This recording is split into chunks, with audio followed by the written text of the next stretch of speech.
अमेरिकी दस्तावेजों से खुलासा हुआ है कि पाकिस्तान ने अमेरिका में अपनी लॉबिंग और जनसंपर्क गतिविधियां तेज कर दी है।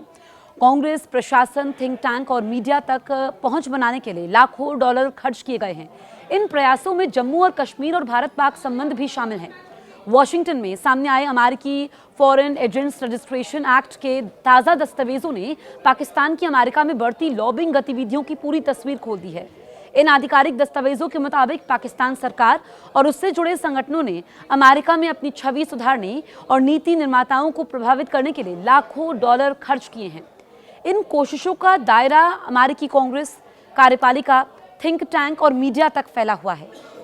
एक दस्तावेज के अनुसार इस्लामाबाद पॉलिसी रिसर्च इंस्टीट्यूट ने अमेरिका में लॉबिंग और जननीति से जुड़े कामों के लिए करीब 9 लाख डॉलर का भुगतान किया। यह संस्थान पाकिस्तान स्थित एक थिंक टैंक है जो पाकिस्तान के नेशनल सिक्योरिटी डिवीजन से जुड़ा हुआ है। जानकारी के मुताबिक अक्टूबर 2024 में यहां पर हाइपर फोकल कम्युनिकेशंस एलएलसी को इस काम के लिए पंजीकृत किया गया। ये company team eagle consulting LLC के तहत सब कॉन्ट्रैक्टर के रूप में काम कर रही थी। दस्तावेजों में कहा गया है कि इसका उद्देश्य अमेरिका और पाकिस्तान के संबंधों को बेहतर बनाना था। एक अन्य दस्तावेज से सामने आया कि वॉशिंगटन स्थित पाकिस्तान दूतावास ने अक्टूबर 2025 से Edwin Graves strategy group LLC के साथ समझौता किया। इसके तहत शुरुआती 3 महीने के लिए हर महीने $25,000 का भुगतान तय किया गया। इस समझौते के तहत अमेरिकी संसद के मेंबर और सरकारी अधिकारियों से संपर्क करना शामिल है। साथ ही नीति समूह और थिंक टैंकों से बातचीत भी इसके दायरे में आती है। इसमें क्षेत्रीय स्थिरता, आर्थिक विकास और लोकतांत्रिक सुधार जैसे मुद्दों का जिक्र है। इसके अलावा व्यापार को बढ़ावा देने, पर्यटन और पाकिस्तान में दुर्लभ खनिजों की संभावनाओं पर भी बात की गई है। सूचीबद्ध मुद्दों में जम्मू और कश्मीर विवाद और भारत पाकिस्तान संबंध भी शामिल है। इन खुलासों पर भारत में खास नजर रखी जा रही है क्योंकि इनमें जम्मू और कश्मीर और भारत पाकिस्तान संबंधों को लेकर अमेरिका में लॉबिंग किए जाने का जिक्र है।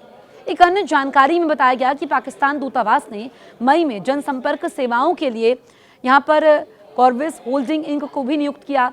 इसमें मीडिया आउटरीच और नैरेटिव डेवलपमेंट शामिल है।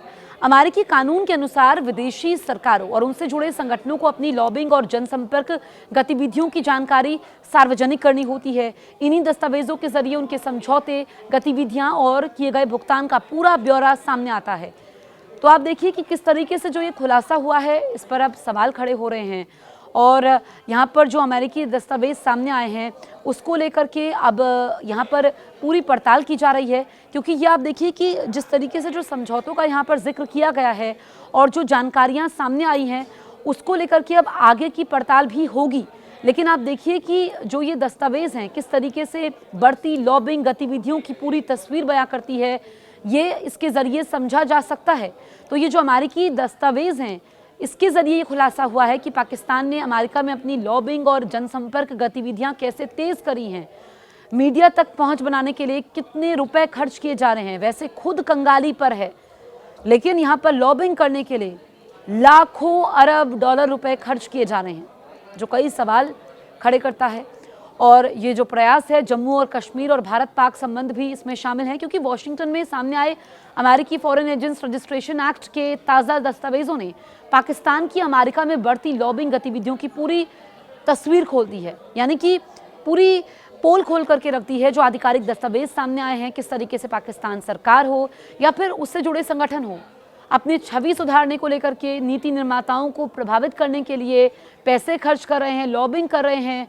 छवि सुधारने का उनका ये प्रयास है और ये जो कोशिशें हैं कैसे उसका दायरा लगातार बढ़ता जा रहा है। और ये एक जगह तक फैला हुआ नहीं है, ये कई जगह तक फैला हुआ है। इस बारे में आपके क्या विचार हैं, आप क्या सोचते हैं, हमें कमेंट करके आप ज़रूर बताइए और आप देखते रहिए न्यूज़ 18 इंडिया।